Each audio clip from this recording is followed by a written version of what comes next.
Welcome, Tip the Waltz. Good Talking Buffalo, special Saturday morning edition. Don, how you doing? Good, Josh. Happy bye week. I'm sorry I Yeah. didn't get you anything. No, you got me nothing, huh? Well, you know what? We had kind of a challenging week, both of us here, but we figured we'd hop on this morning, and challenging week to say the least, right? We figured we'd hop on this morning and just kind of talk through some of the current things going on with the team, some situations that obviously have arisen that we thought that you, especially Don, with your longtime experience as the Director of Football Administration from 2005 until 2017, might be uniquely qualified to address and maybe be able to comment on, and maybe walk people like me and anybody listening to this through. Obviously, the big story right now is what happened with Von Miller and the allegations of domestic violence, etc. Irregardless of whether they're true, whether they're not true, whatever else, I thought you'd be able to kind of add a perspective and some unique stories and knowledge of your time there. I guess we'll just start there. Like what role did you have in situations like this, when you were with the team? Well, yeah, I mean, I guess my first memory of anything like this happened when I was an intern. I had nothing to do with the administrative, the football side of it at the time. I was an intern there for the first 4 months of the '88 season. And I remember Bruce Smith getting suspended for 4 weeks. And the '88 season was a season where the '87 season, Bennett had come and Kelly was there. Bruce was coming into his own. And I just remember it was my first week. And I remember Van Miller, who I'd heard a little bit when I was in college, and thought of him as you and I both got to know Van, personally when we were there, which was great. But it was kind of this jovial guy and everything. But he was so mad. He was so mad at Bruce Smith, and he's like, "I love Bruce Smith. He is a world-class player. His future. I think he's going to be a Hall of Fame player." And let's see, are you watching the comments there? Yeah. Did I do that? No, I did that. Oh, okay, good. All right. I was going to say I could try to change it. Yeah, no worries. Yeah, behind the scenes here. Go ahead. Yeah. No, I just remember thinking, wow, Van is a guy who's been around for forever.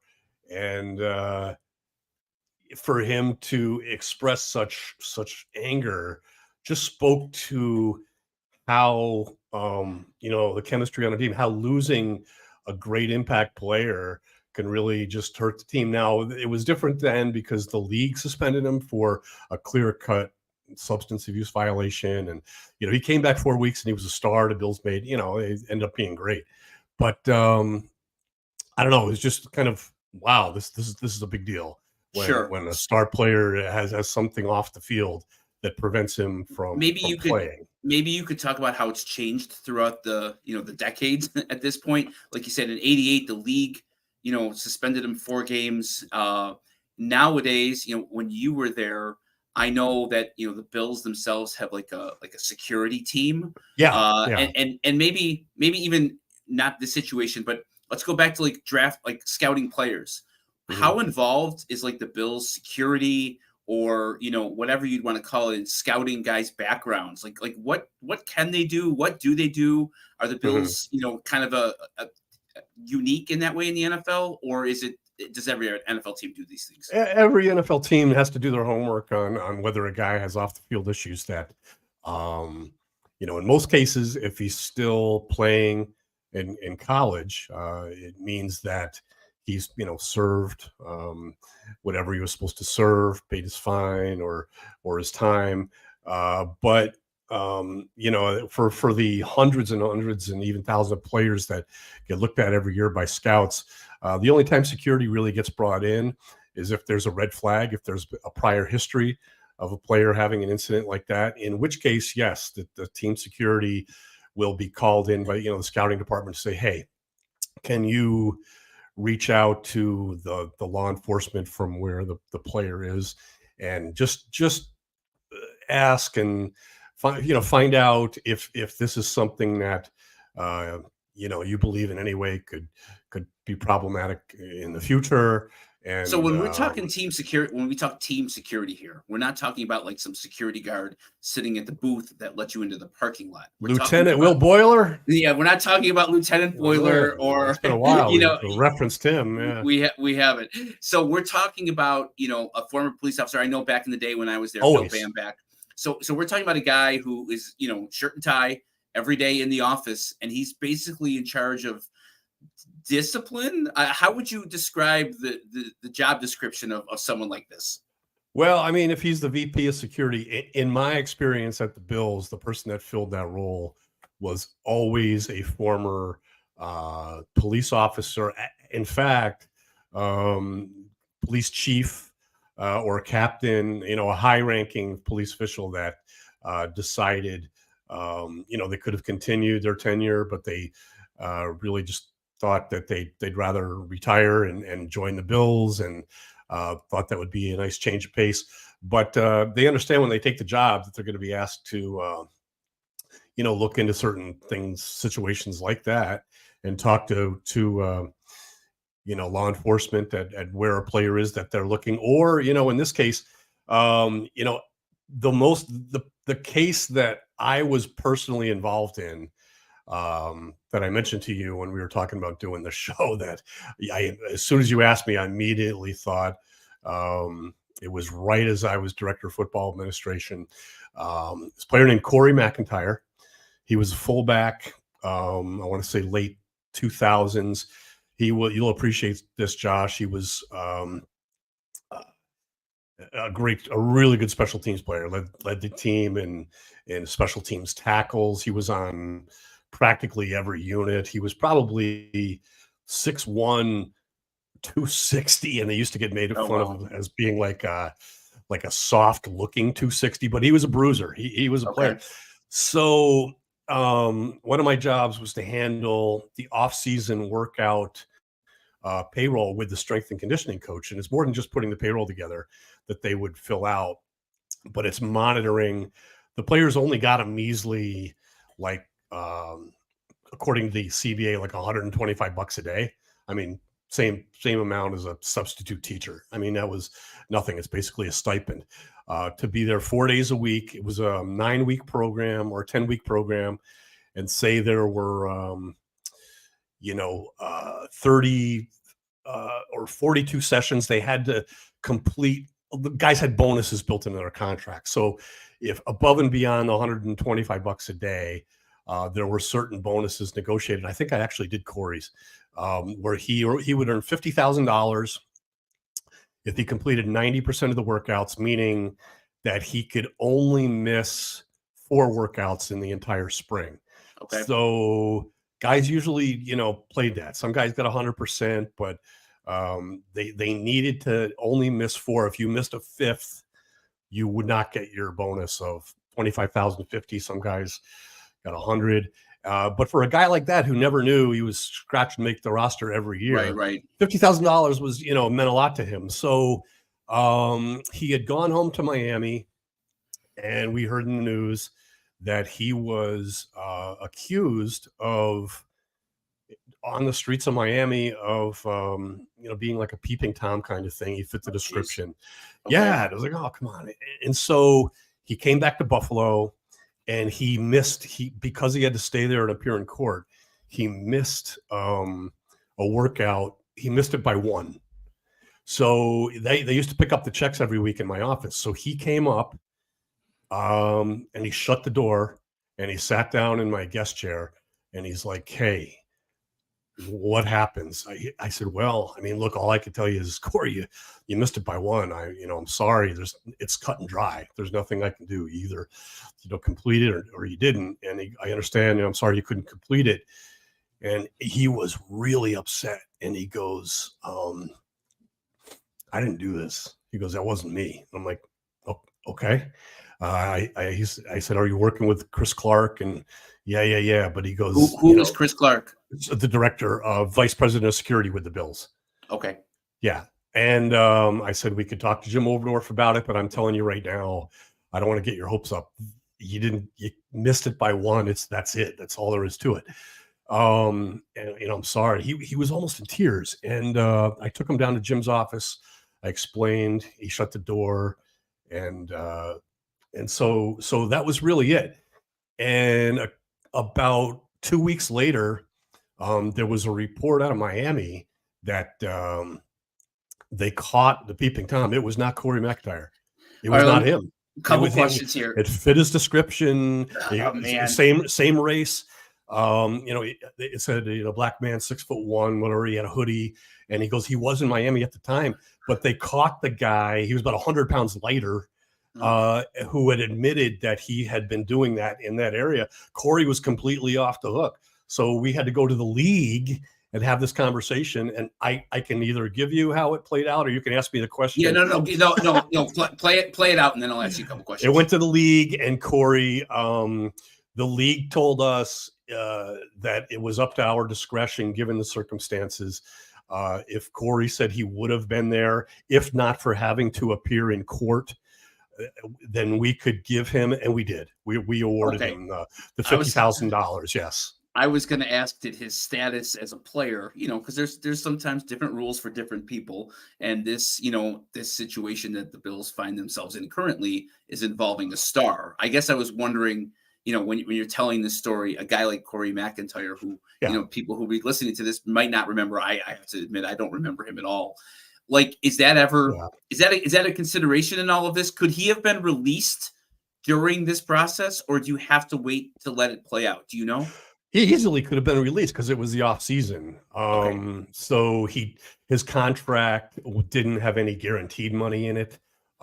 He was going to earn, $650,000, 1/17 of that for every week that he was on the active roster, if he made the roster. And he ended up making the roster and played like a monster on special teams again. And he got a fair amount of snaps on offenses as a fullback, but not like a prominent one. But it was a nice story. I was happy for him. It made sense. I felt when I thought back to him coming in my office, shutting the door, and then finding out that he really didn't do it. It's like, man, no wonder. I mean, his reputation is on the line. Right. So yeah, you're right. I mean, Josh, he wasn't a star player by any means, but he wasn't irrelevant either. He had a role on the team. Well, not only are you accused of doing something that you didn't do, but then you've also lost $50,000 when you're not, an established NFL veteran at that point for something that you couldn't control. Man, you're kind of lucky that you didn't have an incident in your office. I mean, you're the bearer of bad news there. So Chris Clark, he was distraught. Yeah. He was the director, the VP of security. Maybe you could kind of talk people through what the job description of the VP of security, was when you were there, and probably still is similar to what it is right now. Yeah. I mean, when you're a VP, you oversee a lot. There's, it's stadium security. It's regular security at the facility. Every time, on the road, he's the one that hires the police officers to sit on the floors right outside the elevator overnight. Chris Clark is, after every game, when you see Sean McDermott come off the field, Chris Clark is right behind him, running next to him. Yeah. Funny little anecdote about, for people who've listened to our show before, they might have heard this, but there were 2 security guards at the elevators of every road hotel room floor. And, when I was traveling with the team, I remember thinking, wow, you guys got to sit there. I think it was Carmen. I think I asked him, I said, I can't believe you guys got to sit here all night to make sure that none of the guys leave. And he goes, oh, no. He's like, it's not to make sure that the guys leave. It's to make sure that nobody comes up. It's like nobody comes and visits them, which I found kind of funny. The guys weren't dumb. The guys weren't dumb enough to leave, but you never know who might show up on the floor to visit them at 2 a.m. So, okay. So very true. Yeah. Obviously, he handles all that security stuff. If a call comes in, like what came in, this week with Von Miller, what is his role in something like that? Like, what does the team do? What does that activate internally, from the Bills or another NFL team, and how far can they go to investigate something like this?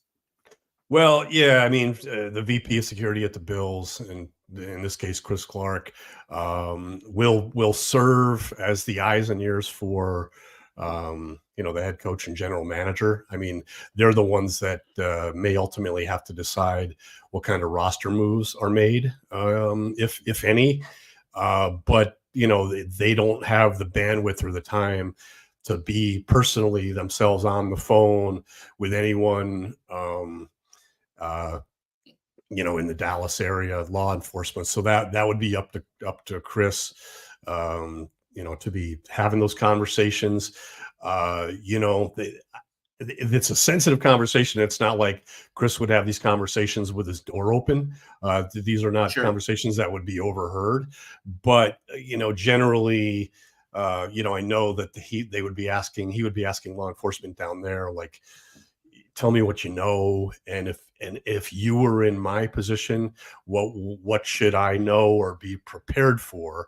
I think when in the case that I talked about, Corey McIntyre, it was just an accusation. They saw a guy at night and might have, turned out not to be true. You think back to that Ray Rice video a few years ago, or Ray Rice's incident kind of was like that until the video showed, and like, oh my gosh, like, and then a big a factor here is the league. Sometimes the league can make it really easier on the team to make the decision, at least in terms of a suspension, and all that. It kind of just kicks the can down the road. The team is still going to have to deal with whether or not he's cut. And if so, depending on the contract, in a case like Von Miller, he probably has a guarantee in his contract. It's probably for skill, probably for injury, where it comes into play for this. If there is, if it turns out to be what he's accused of, there's a clause called conduct detrimental to the team. And it's obviously conduct detrimental to the player himself, but he can be released, and the remaining portion of his signing bonus would have to be paid back if it hasn't been paid already. A lot of times, huge signing bonuses, like a star player like Von Miller would get, are paid in installments over years. So he did not receive a check the day he signed, most likely for the entire signing bonus. Not for the entire amount. Unlikely.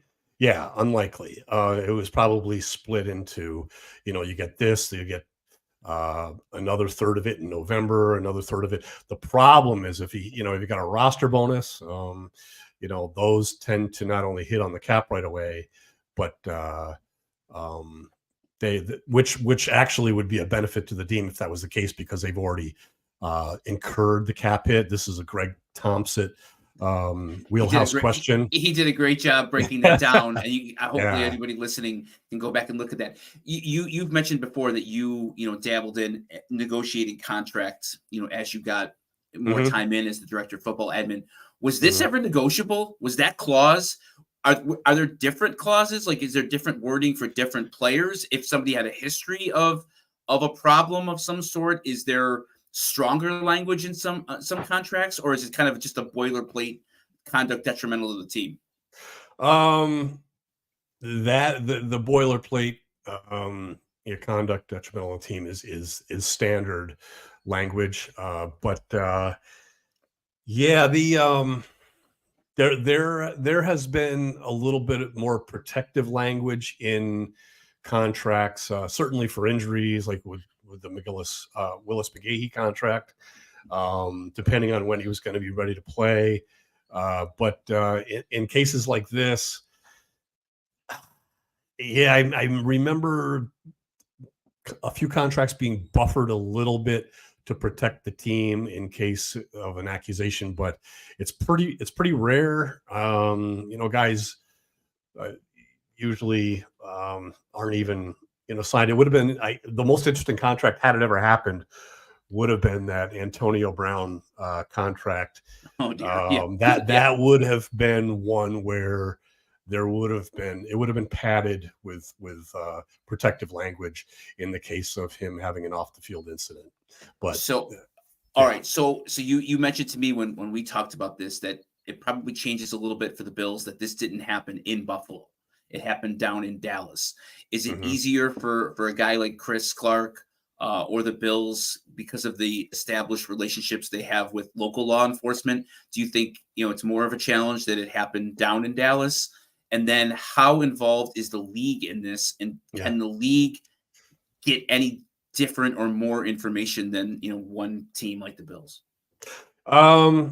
It certainly would be easier if it happened in Buffalo to stay on top of what's going on, but um, Is that is and that because is that because people around here are maybe more likely to assist the team? Is it because the team has current long-standing relationships with police departments? Or, yeah, why?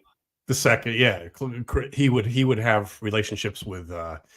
I mean, he helped my daughter get out of a speeding ticket. He So Bill Bamback, God rest his soul, got me out of a large speeding ticket in the town of Orchard Park, and I thanked him and never asked another question. We've talked about that before, so yeah, yeah, that and was funny. I remember that. those guys are very valuable to have. Like one time, he looked at me, he's like, "One time, buddy, one time." I didn't rank high enough to get a second get out of jail free card there.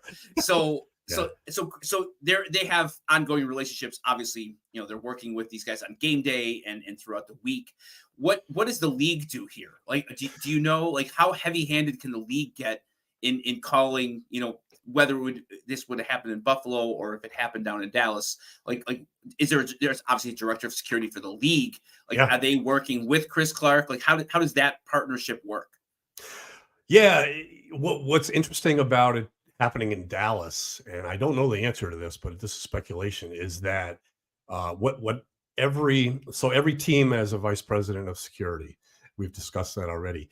There is the league also has someone that they in security that they assign to every NFL market.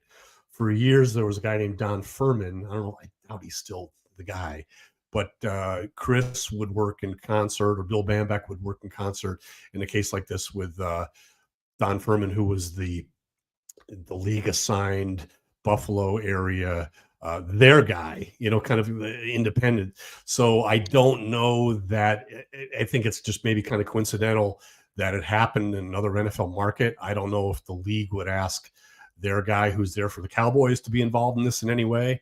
I could probably find out how that works, but irregardless, the league is doing their own investigation. The league is very protective of their brand and Protect the shield, right, Don? Protect the shield. yeah. I mean, there's been black eyes. I think the Ray Rice thing was one, and so they do their due diligence because if they decide that this plays out, the accusations are true enough, then they will have their own suspensions, as and then they work with the team. So it's a huge headache. It's a big problem, multifaceted problem. I don't envy anyone over there for having to deal with it. Obviously, fans are frustrated. I just think it's a crazy game when you think like going back to that play. The play before Von Miller tears his ACL last Thanksgiving, and what his standing was with the team, right, and what it has become since he's returned. Fans have been frustrated with his return, no fault of his own that he got hurt, of course, but it's like his legacy with this being a huge part of it, with a lot of it yet to play out. Has changed. I'm sure it's quite a fall, and yeah, it's very Billsian, right? Like if that's a verb or an adverb, like just the idea that this guy has been a winner and a success everywhere he's been, and then he comes here, and then it all seems to kind of start to fall apart, which just is another chapter in this narrative of man, how frustrating that it just doesn't ever seem to go right here. Yeah, playing it all the way through, because I before we came on the show, I looked at something and said he had 9 sacks at the point where he Is that right? Did he have 9 sacks last year at the point Yes. where he Yeah. got Oh, yeah. injured? He was dominant. I mean, that Kansas City Impactful game ones too. Yeah. last year in Kansas City, he was the guy who caused the game-ending turnover. Right? He got pressure on Mahomes inside, and Terran, picked the ball off, and they won the game in Kansas City. And everybody was hailing. You can't beat up. I don't think you can beat up Brandon Beane at all for taking that swing when they brought him in. He was clearly like the missing piece for, after 13 seconds and not getting enough pressure. It's frustrating on a human level, if these things are true or whatever situation he was in. And then B, just as a fan and just as a football, somebody who cares about the team, like, gosh, like, can't you just have anything nice? Like, can't we just have some nice things around here that don't end up in this kind of situation? What's your guess? How many hours have been spent, will be spent at One Bills Drive on this situation from guys, in your position on up, all the way through the owner of the team? Like how disruptive is this to, the front office? Well, it's extremely disruptive. I mean, they can't take their eye off. I guess if there's any silver lining, the fact that it did happen during the bye week is is a little bit helpful in terms of, hey, we have a guest. There he is, my guy. All right. Good morning.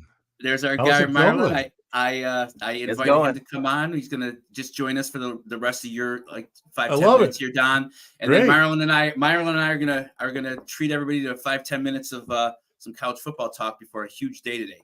Yeah, there we go. Marlon, good to see you, man. Good morning. How you guys doing?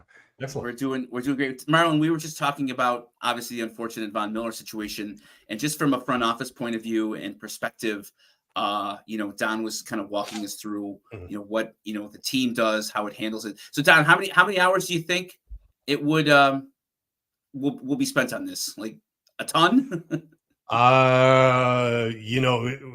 Involving everyone that would be involved, or just one person, or like, is this all hands on deck? Well, it is from the perspective of those who handle the salary cap and the roster have to look at the possible implications of if it's released, what happens, what the league, the union's going to fight it too. The union will until even through let's play this whole thing out and say that what he's being accused of is true. It would go through the courts as it should, and should he be acquitted, and that could take so long. But the union will not forget. They won't. This is not bygones or bygones. And if they feel like Von, if he would be released, was unjust or premature, they would come back to the team to try to recoup money that they believe Von could have earned had he still been with the team. It's ugly, but all of these parties have interest. So an answer, especially when you factor them in, is several dozens, hundreds of hours. It's not drop everything and just handle this. You can't do that. Like I said a few minutes ago, it's a little bit helpful that it at least happened during the bye week, but that's tough. It'll be interesting to see.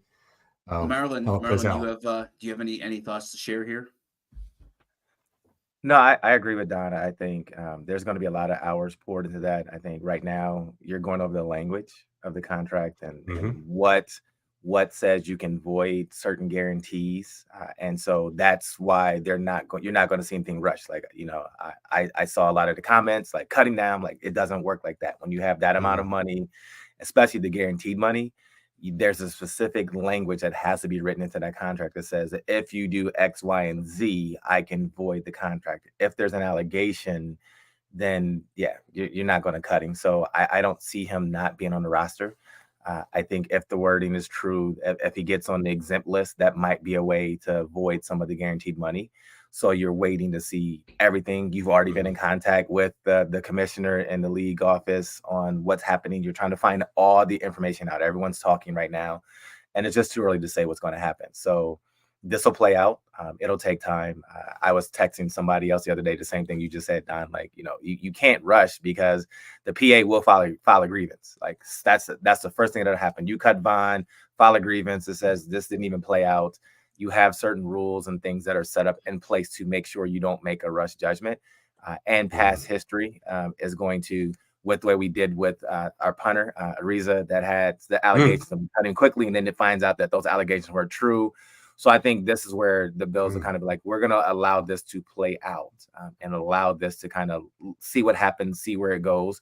You have a little bit of time. You don't have to play him. You can sit up here and say, Bond, we're not going to play you regardless until it all plays out. There are things they can do to kind of say, this is how we're going to handle the situation. But right now, they're just allegations. And so you have to kind of treat them as so, especially now that the young lady has come out and said it was blown out of proportion. So I don't know what happened. I wasn't there. I can't say this or that.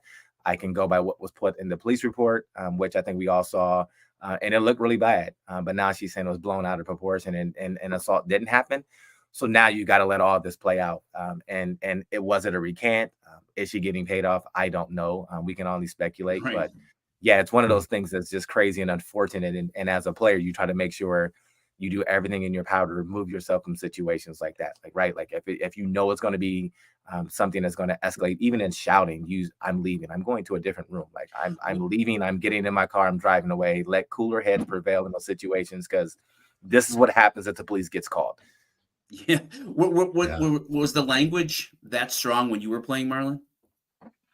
It was a little different back when I played. You didn't have the PA, maybe didn't have the levers that they have now. The dollars and cents wasn't the way it was. Like, you didn't have all the guaranteed money. So, when they cut us, it was like, you get in trouble, you got cut. There was no recouping money. You had certain things that you could do. You could file certain grievances, but it was more for injury protection and things like that. It wasn't for some of the domestic violence dispute.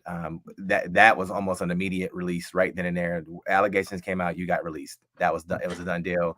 And there was no money that was going to get recouped, because we didn't have the guaranteed money and provisions in the contract like they do now. It definitely have come a long way monetarily. So and Von has a lot of years left on that contract, and huge cap hit implications if you do it incorrectly. Yeah, and Von is in a special category, I would say. Usually a first-round draft pick will have some guarantees for skill and injury. The type of free agent signing that he was, the top tier, the agent would insist that there is guaranteed money in that contract for skill injury. But the conduct detrimental to the team part is where it gets tricky because of all these opposing factors. And interesting, like what you just said there, Marlon, when you came on, I hadn't heard, like, that's how fluid the situation is, that if already the person, the lady that was involved is starting to soften the story a bit, that just makes it that much more difficult to make a quick decision. And a quick decision is not certainly this doesn't lend itself to one. There will be lawyers, right, guys? There's always always lawyers, and there's a lot of competing interests here, right? And to your point, there's a lot of money. Don, told us a little bit earlier that his signing bonus, would be in chunks over maybe years. So, do they do that, Don, in any way so that if it ever has to be paid back, the money would be there? You know what I mean?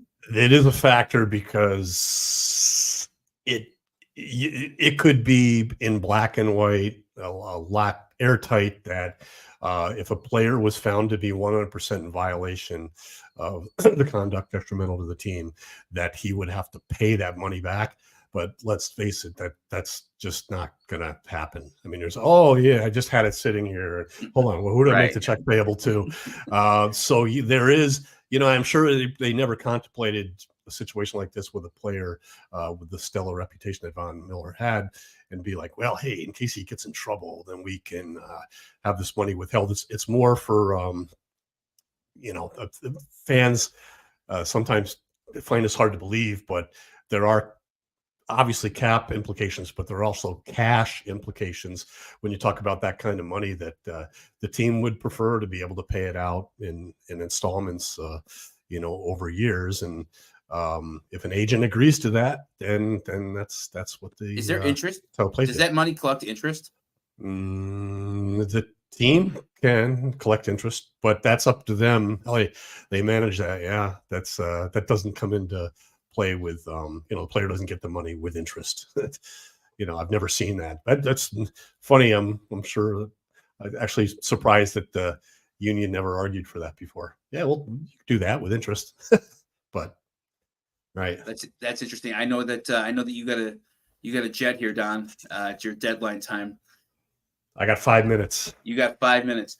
So but you guys want to start? If you guys want to get on, no. I'm all for it. Well, okay, we'll wait. Marlon, do you have anything else, to kind of add from a former player's point of view here? Like, what do you think the reaction in the locker room is? Is this something that guys will ask him about, or is it something that kind of nobody talks about?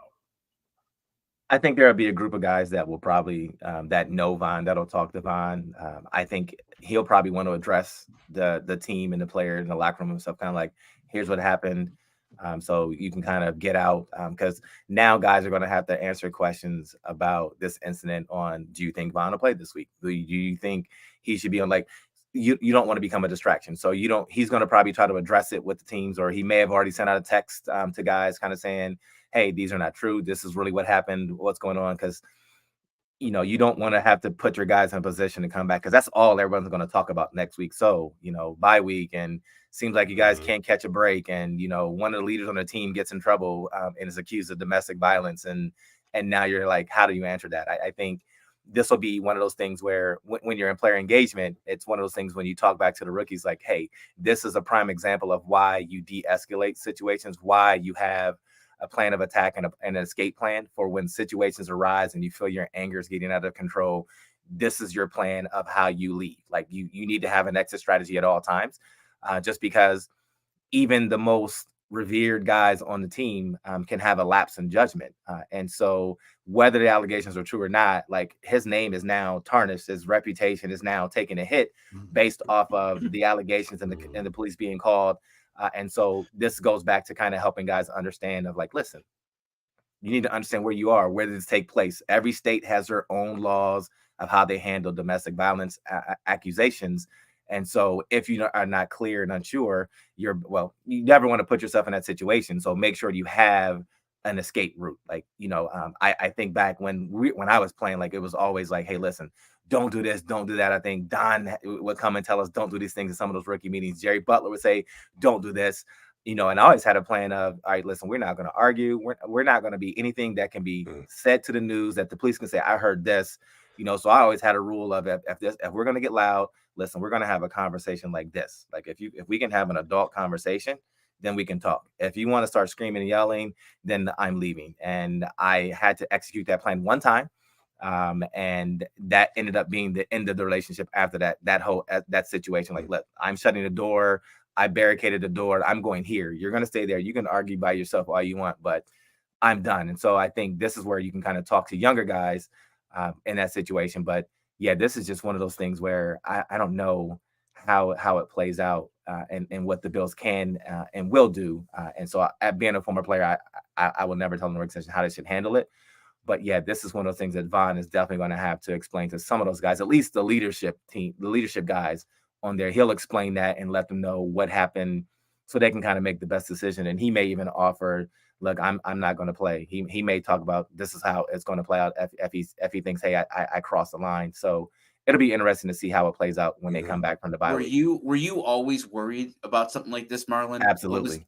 Really? Absolutely. Is that every player? Was that, more specific to you? Like, were you more conscientious of it than maybe other guys, or is this a worry for every player? The guys that are hung around with, we always thought about that. I would say every guy doesn't think like that. It depends on how you grow up. Like, my grandmother was always like, listen, you can worry about money because money comes and goes. She's like, the one thing you want to have is a good name. And so I was always taught that from a young age, like, yes, money comes, money goes, like, yes, but you always want to have a good reputation. You want to make sure that your name cannot be tarnished. And so I always thought about, well, how can my name be tarnished, right? And when you think about it, the first way that you make people take sides is you get into a domestic dispute. And if there's an allegation that I put my hand on a female, then I'm automatically making people choose sides. So now I'm making people decide, well, no, that's not Marlon. That's out of character. He would never do that. Or I know the girl. She would not make that up. So I never wanted to put myself or the person that I was dating into a situation like that ever. So I was always cognizant of keep your emotions in check. Like make sure you understand the situation, because one lapse in judgment can undo everything that you've worked for so long. And now it can't be undone. Like if it turns out to be true, then people are going to have a whole different perspective on Von. It will limit on what he can do when he's done with football. And I always wanted to make sure I had enough options. So I was always very cognizant of the scenarios and situations, pay attention to surroundings. I had a lot of rules when I was in college, which I guess we can talk about some of those things on our show. But there was just, I tried to make sure I lived by that rule and still abide by those rules now, going on 23 years of marriage to the same lady, and never once thought about raising my hand or putting my hands on her. And if we got angry, we knew we had our, like, I'll go to this room, or I'll get in my car and drive and leave and be like, I need to get out of here. That's a really interesting perspective, because you have so much to lose, right? You know, you have whether it happened or not, you literally at that point had your career to lose. Yes. You know, wow, I hadn't really thought of it from that perspective, that you had everything to lose. Yeah, it's funny too when I from my experience there with the Bills all those years and watching players, it's the ones like Marlon who did worry about it were the ones that didn't need to. They had this built in. They were like Marlon mentioned, his grandmother, and words of advice that they took, that they follow, guidelines that they were taught and they followed. You know, those are the ones that didn't need to worry. They behaved accordingly. And the other thing I'll say before I leave is another thing that occurred to me when Marlon was talking about what players will say. This I don't know this to be true, but it wouldn't surprise me if it did rise to the level of having the VP of media at the Bills address the team and just say, you know, hey, I've talked with ownership, I've talked with security, I've talked with Sean McDermott and Brandon Beane. As a team, these are our talking points when when media tries to ask you about Von Miller. Just say this to move past it. Do not comment. Do not put a soundbite out there. Even if it's tremendously positive. Oh, I know Vonnie would never do. You just can't add fuel to it in any way. And maybe probably something like that hasn't happened since DeMar Hamlin last year, for obviously the medical issue, but that they may also happen where the media finds a need to at least help the team keep their talking points tight. That's interesting. So the VP for media back in our day, Scott Birchtold, come address the team and say, here, we want A, B, C, and D, and this is what we don't want, right? We don't want A, B, C, and D said. Right. Is that something, Marlon? Like, was that when you're being interviewed about something, after a game, or you're emotional? Obviously, you're talking about emotional regulation, in avoiding situations, with a partner or a girlfriend or whatever. When you're talking to the media about somebody else on your team, whether it was a Jim Kelly, Bruce Smith, Thurman Thomas, is it hard to just kind of toe the line all the time? Because clearly not everybody can do it. No, it's not hard. It's not hard to toe the line, especially when you're talking about guys that can say he shouldn't be on the team. So yeah, you know how to toe the line. You know how to say, listen, this is it. But you don't. Again, that's a guy that's also your teammate, and you've gone through battles on the field and put in time in the weight room and worked out together with them. So you don't want to try to make somebody look bad. You just want it to play out, and you don't really want to talk about things that you're not a part of. Like, none of the guys were in that situation. They weren't there. They don't know what happened. So yeah, I don't want to address the media. I don't want to answer those questions. So I think Don is absolutely right. I think Derek Boyko and team would definitely have some points of what to say. And most of them you're probably going to hear no comment, like no comment. Yeah. Like that's it. It'll be frustrating to fans, but it's just what they have to do. So on that note, I'm going to, all right, Don, I wish I could stick around and hear more of what you're going to say. Have a great rest of your Saturday. I have to do something else here, but it's been good. Marlon, great seeing you. We'll get together soon. Don, good to see you too. Absolutely. All right. We'll talk soon, buddy. All right. I'm going to switch the banner here, Marlon. We're going to talk a Woo-hoo. little bit of college football for everybody still here. Last night's game didn't go the way that we expected. It went great for your Buckeyes. You Yeah. are 1-0 in your gauntlet of 5 today. Tell me what you thought last night. Two guys that are probably gonna be picked in the first round: Michael Penix Jr. and Bo Nix. And then for future Bills receiver Rome Odunze. I know everybody around here loves him. What'd you see last night in that game? You know, what surprised me was how physical Washington was. Like, Washington came out from the gate and got after Oregon. And everyone thought that Oregon was going to be the more physical team. They thought that Washington was going to be more finesse, try to do some things and try to scheme. And I thought they had a really good game plan and a good scheme of how Oregon was going to try to play them. But they ran the ball. Like, they went downhill. They were physical on both sides of the ball. They got after it. And really, if it wasn't for that late pass interference that allowed them to make it a 2010 halftime score, I mean, it was all Washington in the first half. I mean, Michael Penix Jr. looked great, and he missed that one throw on the out and up. If he just puts a little touch and air on that, I mean, it could have been 27 to 10 or 27 to 3 at the half. Like, it was amazing to watch how they schemed it, what they did. It was like they kind of had what Oregon was trying to do. They wanted to play press coverage, so you got a lot of stack receivers. And then when they went and brought pressure, you had safeties playing far off, so they got the ball out quickly with blockers in front. They had an amazing game plan of how they were going to attack that man-to-man play and the linebackers coming downhill against that Washington offense. And I thought Washington really made a lot of plays, and it really wasn't close. Like, the score, I know Oregon took the lead and it was up, but I mean, I had no doubt that Washington was going to come back and win this game, and they could have put up more points. Like, I thought it could have been in the 40s had they hit on a couple more plays. The one question I was going to ask you from that game. So those two teams obviously know each other really well, right? And they played earlier in the year, and the game this time it's the third time in a row that Oregon's beaten Washington by 3 points exactly. From the first game to this game, how different do you think the game plan was? Like, how much adjusting goes in to a rematch, especially in college? Like, there's not a lot of rematches in college. You know, divisional opponents famously in the NFL know each other so well. They play twice a year, blah, blah, blah, blah. You hear that all the time. In college, when you have a rematch, how much of the game plan do you think is truly different than the first game?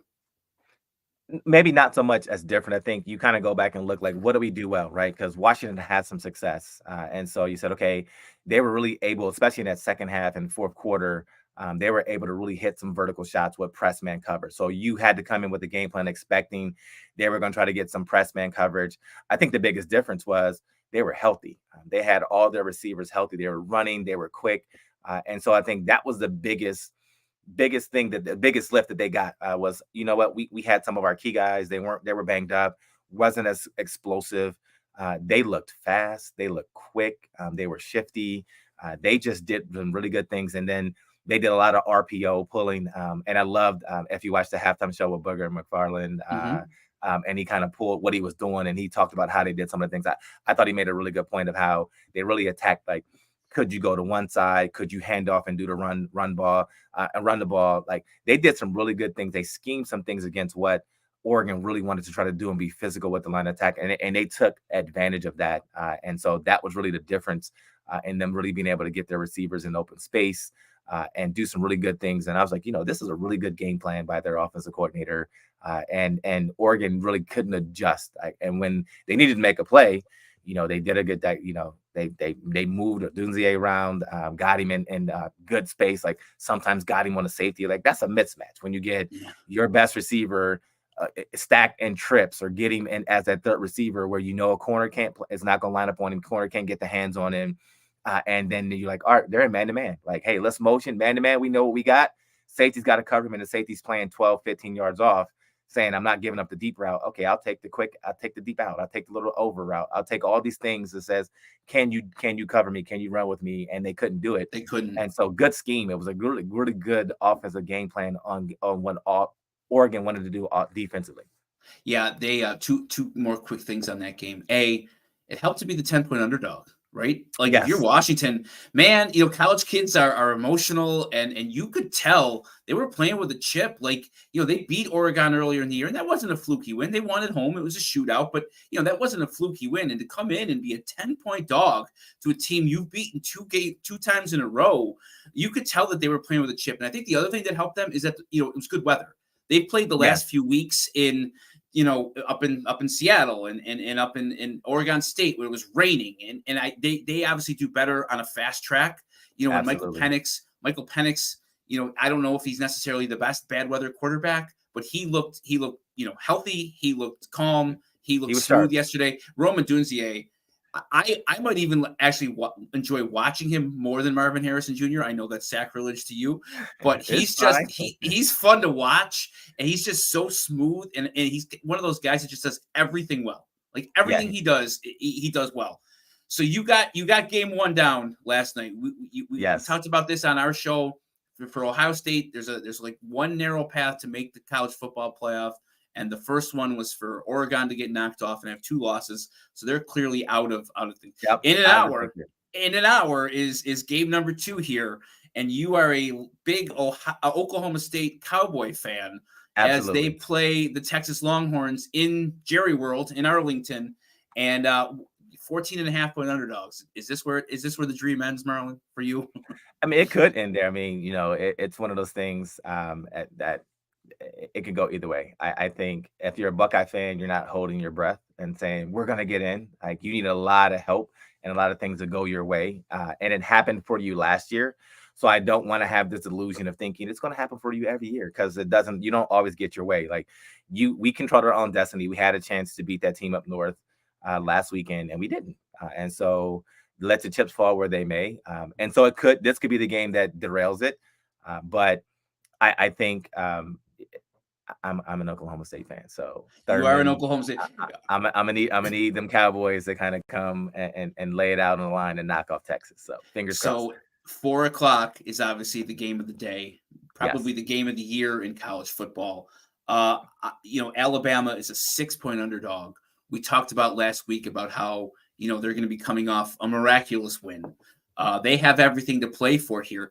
How big of an advantage is it, do you think, that Alabama absolutely must win this game to make the playoff, where Georgia doesn't? Like, talking about 20-year-old college kids, obviously Georgia wants to win. Clearly, this is right, their biggest game. absolutely. But is there any advantage in the fact that this is a quote unquote must win for Alabama? You know what? I think from Alabama's standpoint, they're going to come in, they're going to get everything. But I think it's more on how Georgia approaches this game more than anything. You're going to get Alabama's best. For Georgia, you want to go into it with the same mindset of, I want to control my own destiny. I want the number 1 spot. Like, you don't want to leave it to the committee to kind of say, oh, well, you lost to an one-loss Alabama team. You didn't win your conference championship.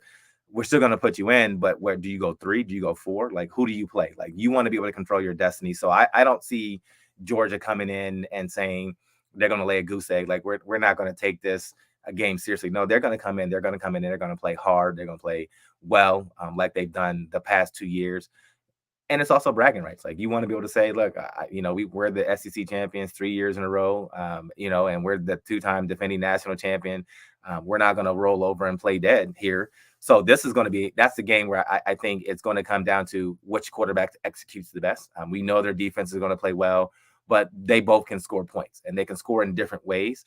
And so that's going to be the difference in the game of, can the defenses adjust quickly, and will Jalen Milroe, will he not make the crucial mistake? Like, that's going to be the thing for Alabama side, is which Jalen Milroe will show up. Is it going to be the one that that will rush for 4 touchdowns, or rush for 2 or 3 touchdowns in a game and throw for 3, or is it the one that will kind of make the mental mistake and put his team in a bad situation, but what he can do in the end? So he can extend plays, he can make plays. So you got to take the good and the bad with him. But if he can limit his turnovers and really just kind of stay on schedule as an offensive side, if they can run the ball and just have a threat of the run game and really pick up, they don't have to go for over 100 yards in rushing, but if they can make it, 60, 70 yards in rushing and make that play action really make their linebackers have to commit and respect the play action, then I think that's going to bode well for Jalen Milroe, and that'll give them some lanes where he can make some easy throws where he doesn't have to extend plays and make a spectacular throw to win the game at the end. But it will come down to the last couple of series. I mean, that's how this game normally comes down. So it's going to be fun to watch. I'm looking forward to seeing what's going to happen. And then we can talk about once the college football season ends of who the Bills may draft. Sure, of course. So, you say which Jalen Milroe will show up, not even just in a game, but maybe on a drive. I mean, he's got that third down play last week where he's 4 yards over the line of scrimmage and, seems unaware of his surroundings. And then the fourth down play, he makes the most spectacular throw you'll ever see to win the game. So he's the Josh Allen of college football, right? You're holding your breath every time he drops back to pass, both good and bad. I am on the Jalen Milroe train today. I have Alabama at 6.5 to 1 to win the national championship. So clearly, I need them to win today. So I'm going to be firmly entrenched on that train with Jalen Milroe and the Crimson Tide, which kind of hurts my soul a little bit because I don't usually like to cheer for them. But frankly, Georgia's kind of turned into Alabama, right? Like, Georgia for a long time was the little brother and the underdog, and it was big bad Alabama. And man, now it's just big bad Georgia. Like nobody can beat them, and they've been rolling for 3 straight years. So, this is kind of one of those games where I think a lot of college football fans are going to watch it, enjoy it. But there's really no one to really cheer for here, right? This is like cheering for the casino, like these aren't lovable underdogs last year, like TCU or there's no lovable, and the two coaches are certainly not lovable. They're fantastic. That's true. But I wouldn't call either of them likable. When we go to the 2 night games, if you do advance and you get the Oklahoma State win and you get the Georgia win that knocks Alabama out. 2 more hurdles here. The Florida State-Louisville game is really interesting because Florida State's backup quarterback is a game-time decision after taking a nasty hit last week. What a tough spot for Florida State if you're down to your 3rd-string quarterback in a conference championship game against the luck box that is the Louisville Cardinals. Man, they're a 1-point favorite right now. That's really truly that's a coin flip, right? Especially if you don't even know your quarterback's going to play. It's a coin toss, and it's going to be one of those games where if it's the true freshman coming in, I think he's a true freshman. If he comes in and plays, like again, you just need him to manage the game. Like you're not going to ask him to do a lot, and you can throw all those things out the window. He has playmakers everywhere. So as long as you create the right game plan to allow him to get the ball out of his hands quickly, and not allow Louisville to tee off on him because they're going to bring pressure from so many different ways. Their defense, it's just so crazy how they play it and what they do and how they attack teams. And for a young quarterback, that you have to scheme to make him successful. And so I'm not sure if it's the 3rd-string quarterback. I'm not sure what that game looks like. It could be one of those. It's a tight game, and he plays well. And then Florida State wins it by kicking a field goal. Ironically, think about all the history of how many missed field goals in that Florida State-Miami series back in the day. So it could be interesting when you think about how this may or may not play out, but it all comes down to what they can do to scheme it. Will they get him comfortable? Can they run the ball? We know they have athletes all over the field. We know their defense can definitely get after it. So it could be one of those low scoring games, or it could be a flat out blowout because their young quarterback turned the ball over and threw some pick sixes and put their defense in some bad positions and bad situations. And the game got away from them. And I'm all for chaos. So I'm all for Louisville. You are a big Louisville Cardinal fan. Through it. I'm definitely a Cardinal fan tonight. Either way, I'll leave you with two questions here. We can wrap up. First question: does Iowa score? Yeah, I will score. They'll score. I think they score maybe late in the second quarter. I think this game is a no-brainer. Like you have to take Michigan. So I'm kind of like, all right, yeah. I'm not rooting for Michigan. I would in no way root and be like, oh, let's go represent. No. I think Michigan wins, and we leave it at that. I think they have a really good football team, so I just want to see them continue their run and then go ahead and get there, and then. Because you don't want to see Michigan lose against Iowa, because then that means Ohio State's definitely not getting in. Right, you need Michigan to win. Yeah, you have a choice. If you're going to choose Ohio State or Michigan, you're choosing Michigan because they beat Ohio State head to head. So you can't put Ohio State above Michigan due to the record. So yeah, you need Michigan to win. You need Oklahoma State to knock off Texas, and then you need Louisville to knock off Florida State, and you need Georgia to beat Alabama. And Georgia to beat Alabama. And then if you have that, then you have a pathway for Ohio State to sneak back into it. Again, that's why I'm not hopeful of it. So I will go ahead and resign. All right, so Iowa, you say that Iowa scores. Okay. So there was five things that had to happen that you just broke down for everybody watching. You as an Ohio State fan. 5 things have to happen. The first one happened last night. 4 more today. I'll leave you with this question. What's your prediction tomorrow at noon? Who are the 4 teams in the college football playoff? I think Georgia stays at 1. I think Michigan stays at 2. Washington will be 3. And realistically, it just depends on how it plays out. I think if Texas wins, Texas is in. Even if Florida State wins, I think Texas would hop over Florida State. Hop over Florida State because of the fact that even if especially if they win a close game, if it's like a 20-17 or a 14-17 game, I think you'll see the committee will put Texas in because they want to try to get the 4 best teams. And a Florida State with a 3rd-string quarterback is not probably one of the 4 best teams in the nation. So that would be some chaos. They may have earned it. I'm gonna go ahead and take chaos. I think if Texas wins and Florida State wins a close one, then Texas jumps and Texas will be the 14. I'm in for that. Okay, we will definitely catch up with everybody probably Monday because the college football playoffs will be set on Sunday, and we'll talk about all the games today. Hopefully, everybody just watches some college football today with the Bills being on a bye week. Maybe watch today. Take today as your day to watch football, and then tomorrow, go apple pick or whatever you're gonna do on Sundays with the family. I know that's what I'm doing. I'm pushing in all my chips today to watch. I think will be an amazing day of college football. And absolutely, go. Usually you end with a go Buckeyes, but you got a lot of teams say go today. So fingers crossed that maybe Cowboys, go Cardinals. I will say go Wolverines. There you go. Go Blue. Thanks, and Jay go Reed Bulldogs for making changes. Yes, and go. I mean, I think that's gonna be the game. That's the game to watch. If you don't watch any football today, Bills fans, definitely watch that Georgia Alabama game. You're gonna be in for a treat. That will probably be one of the best games that you'll watch today.